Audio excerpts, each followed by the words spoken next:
Number 7 देखिए क्या कर रहा है कि एक कंपनी प्लाईवुड के अनूठे स्मृति चिन्ह का निर्माण करती है। ए प्रकार के प्रति स्मृति चिन्ह के निर्माण में 5 मिनट काटने और 10 मिनट जोड़ने में लगते हैं। बी प्रकार के प्रति स्मृति चिन्ह में 8 मिनट काटने और 8 मिनट जोड़ने में लगते हैं। दिया गया है कि काटने के लिए कुल 3 घंटे 20 मिनट और जोड़ने के लिए कुल 4 घंटे उपलब्ध हैं। क्या कह रहा है कि प्रत्येक ए प्रकार के स्मृति चिन्ह पर 5 रुपये और प्रत्येक बी प्रकार के स्मृति चिन्ह पर 6 रुपये का लाभ होना चाहिए। ज्ञात कीजिए कि लाभ के अधिकतमीकरण के लिए प्रत्येक प्रकार के कितने कितने स्मृति चिन्हों का कंपनी द्वारा निर्माण होना चाहिए। देखिए एक प्लाईवुड से निर्माण करती है अलग अलग तरह की स्मृतियाँ वाली एक कंपनी है जो प्लाईवुड से स्मृति चिन्ह निर्माण करती है अनूठे तरीके के। तो ए प्रकार का जो स्मृति चिन्ह है उसमें 5 मिनट 1 मिनट एक स्मृति चिन्ह बनाने में 5 मिनट काटने और 10 मिनट जोड़ने में समय लगता है। और बी प्रकार के स्मृति चिन्ह को बनाने में प्रति स्मृति चिन्ह को बनाने में यानी एक स्मृति चिन्ह जो है बी प्रकार की उसको बनाने में 8 मिनट काटने और 8 मिनट जोड़ने में लगता है। और अधिकतम समय दिया गया है कि आपको काटने के लिए 3 घंटा 20 मिनट और जोड़ने के लिए 4 घंटा उपलब्ध है। तो अगर ए वाले स्मृति पर 5 रुपये और बी प्रकार के स्मृति प्रति स्मृति में 5 रुपये 6 रुपये लाभ मिल रहा है, एक पे ए वाले पे 5 रुपये और बी वाले पे 6 रुपये, तो ज्ञात करना है कि वह अधिकतम लाभ के लिए कितने कितने स्मृति चिन्ह बनाएगी ए और बी प्रकार के। तो हम लोग यहाँ मान लेते हैं कि माना कंपनी एक्स स्मृति चिन्ह एक्स स्मृति चिन्ह ए प्रकार के तथा वाई स्मृति चिन्ह बी प्रकार के बनाती है। ठीक है, अब चलिए हम लोग इसके लिए यहाँ पर एक चार्ट बना लेते हैं। ठीक है, 4 रो और 4 कॉलम वाला, तभी नहीं इसका डाटा पूरा इसमें लिख पाएंगे।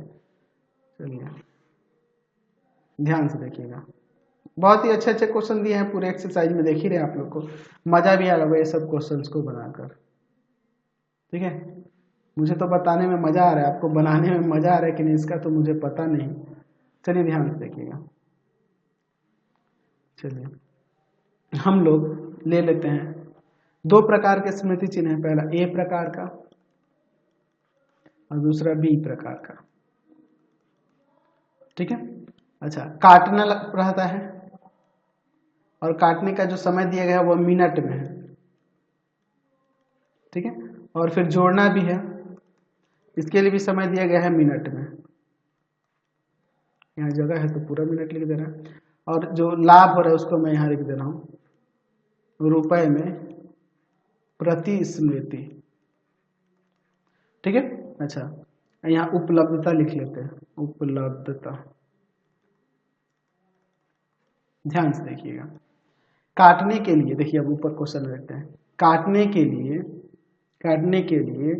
देख लीजिए ए प्रकार के प्रति चिन्ह के निर्माण में प्रति स्मृति के निर्माण में 5 मिनट काटने के लिए और जोड़ने के लिए 10 मिनट।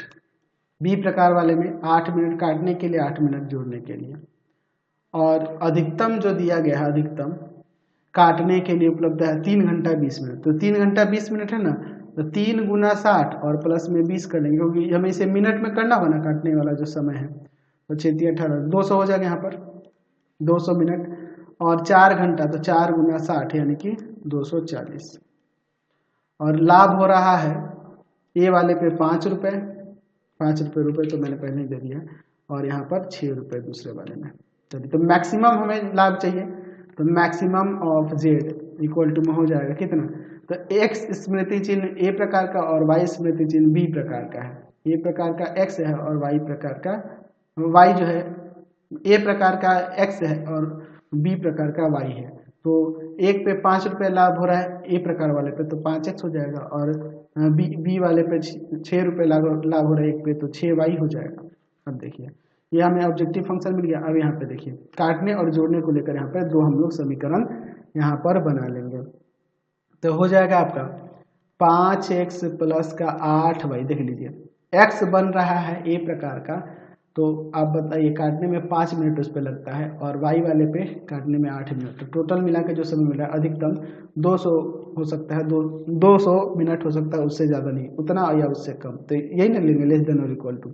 और दूसरे वाले के लिए हो जाएगा आपका 10x प्लस का 8y is less than equal to 240।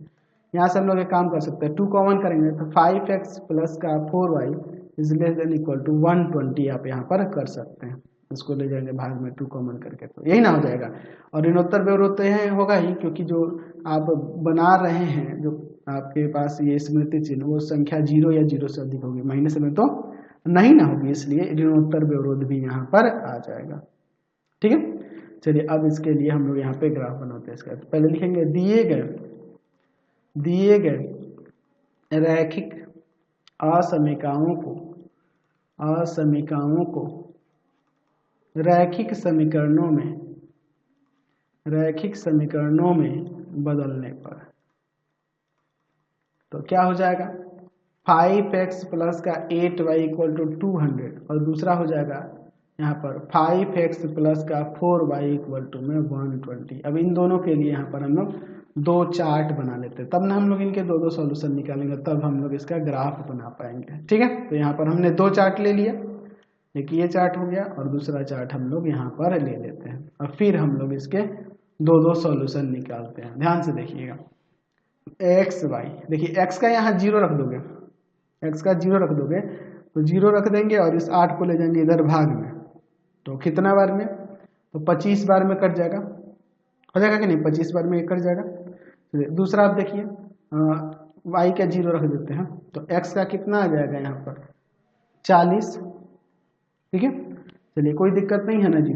चलिए अब इसके बाद x y, यहाँ पर देखिए x का 0 रख देते हैं, तो x का 0 रखेंगे तो ये जाएगा भाग में, तो 4 3 12 30 आ जाएगा। y 0 रखेंगे तो यहाँ पर ये जाएगा भाग में, तो कितना आ जाएगा जी, तो यहाँ पर आ जाएगा आपका 5 से काटेंगे तो कितना हो जाएगा आपका 24 हो जाएगा। ठीक है, चलिए अब इसके लिए हम लोग फिर यहाँ पर इसका ग्राफ बनाते हैं। चलिए ध्यान से देखिएगा, यहाँ पर हम लोग ले लेते हैं x एक्सिस। ठीक है, ये आपका x एक्सिस हो जाएगा, इस पर ले लेते हैं हम लोग y एक्सिस, ध्यान से देखो। ठीक है, इधर लिख देते हैं x, इधर आपका x डैश y, और यहाँ पर हो जाएगा आपका y डैश। ठीक है, चलिए एक काम करते हैं, यहाँ 5 10 15 20 25 30, 5 10 15 20 25 30। चलिए अब इसके बाद हम लोग इसका ग्राफ देखते हैं। 0,25 है तो 25 ही होगा, 0,25। 40,0 है तो ये 30 ना हुआ था, 30 के बाद यहाँ पे 35 और ये हो जाएगा आपका 40, ये ना हो जाएगा। चलिए 40,0, फिर उसके बाद देखा 0,30, तो 0,30 ये हो जाएगा। पहले इसका खींच लेते हैं हम लोग, इसका खींचे नहीं है, इसका पहले हम लोग यहाँ पर खींच लेते हैं, फिर हम लोग दूसरे वाले को देखेंगे। ठीक है, इसका ग्राफ पहले यहाँ पर खींच लेते हैं। चलिए देखिए ये ना हो जाएगा आपका, यहाँ पर ले लेते हैं इसका समीकरण, यहाँ लिख दो। समीकरण है 5x plus 8y equal to में 200, 5x प्लस का 8y इक्वल टू में 200। दूसरे वाले के देखिए 0,30, ये रहा 0,30, और दूसरा है 24,0। तो देखो 5 10 15 20 25, और 25 से एक पहले यहाँ ना हो जाएगा 24,0। तो इन दोनों से होकर जाने वाली रेखा की बात करेंगे तो यह रेखा कुछ इस तरह से आ जाएगी, ये ना होगी। चलिए यही हो जाएगी, ध्यान देखिएगा। इसका समीकरण क्या है, तो इसका समीकरण ऊपर से आप देख सकते हैं 5x plus 4y equal to 120, 5x plus का 4y इक्वल टू में 120। अब इन दोनों को सॉल्व करके ये प्रतिच्छेद बिंदु भी निकालना, पहले हल क्षेत्र निकाल लेते हैं। तो चलिए हम लोग 0 0 पर असमीकाओं को चेक कर लेते हैं, 0 0 पर असमीकाएं। ठीक है, तो 0 0 पर असमीकाएं देख लो, यहाँ पर ऊपर जो असमीकाएं दी हुई हैं। ठीक है, तो 5 इंटू में 0 प्लस 8 इंटू में 0 is less than equal to 200। तो 0 क्या लेस देन है 200 से, तो ये बिल्कुल सत्य है। दूसरे वाले को यहाँ चेक कर लें क्या, यहीं चेक कर लेते हैं यहाँ पर, चलो हो जाएगा आपका, ये रहा ना 5 इंटू में 0 प्लस 4 इंटू में 0 is less than equal to 120।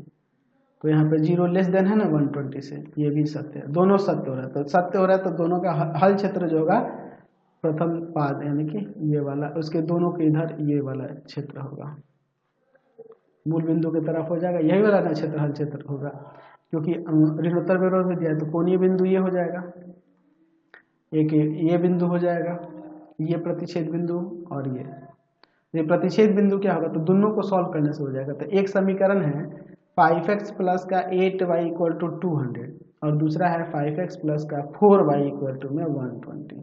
चलिए अब इसे सॉल्व करते हैं, sign change minus minus minus, ये कट जाएगा, यहाँ पे 4y इक्वल टू में यहाँ पर आ जाएगा 8, ये जाएगा डिवाइड में तो 20, y का 20 आप किसी भी समीकरण में रख दो, तो y का 20 अगर इसमें रखेंगे तो देखो 5x प्लस y की जगह पे यहाँ पे 20 रखे तो 16 160 बराबर में 200, ये जाके उधर घट जाएगा 40, तो यानी 5x इक्वल टू 40, तो x का मान कितना जाएगा 8, 8,20 एक्स वाई 8,20, ये प्रतिच्छेद बिंदु 8,20 हो जाएगा।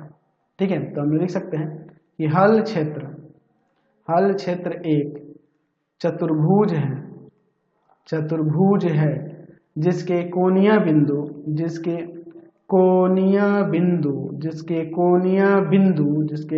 बिंदु क्या हो रहा है, ओ 0 0, ए 24,0, बी 8,20, अच्छा, और सी तथा सी 0,25 है।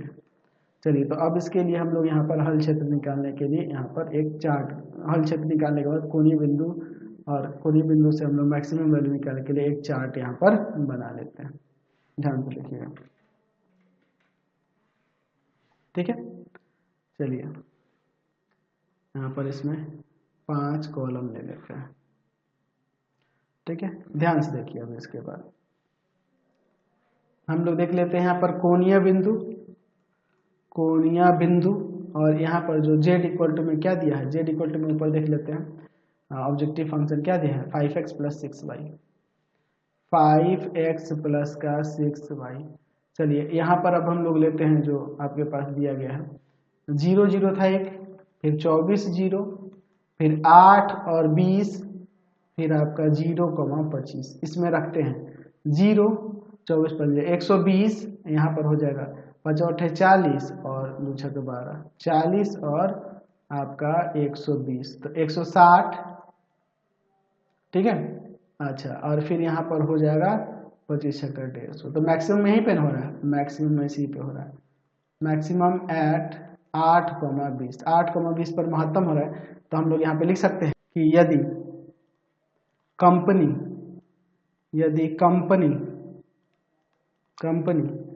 ए प्रकार के 8 और बी प्रकार के 20 स्मृति चिन्ह बनाए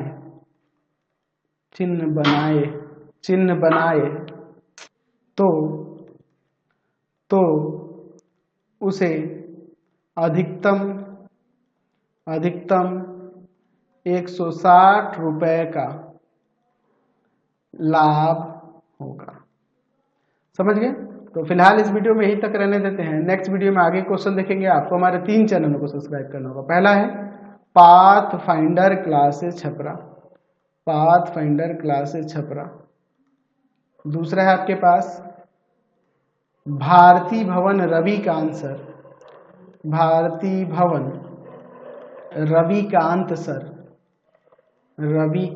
सर और तीसरा चैनल है रविकांत सर के नाम से। तीनों को सब्सक्राइब कर लेंगे और इससे रिलेटेड वीडियो के लिए सीधे डिस्क्रिप्शन में जाएंगे और इससे रिलेटेड नोट्स के लिए गूगल पे जाकर सर्च करेंगे www ravikant.sir.in और यहाँ जाकर आप सभी क्लासेस के नोट्स और उनके PDF को डाउनलोड कर सकते हैं, पढ़ सकते हैं। इंस्टाग्राम और फेसबुक पे जाके पाथफाइंडर क्लासेस छपरा को लाइक एंड फॉलो करना नहीं भूलेंगे। Thanks for watching the video.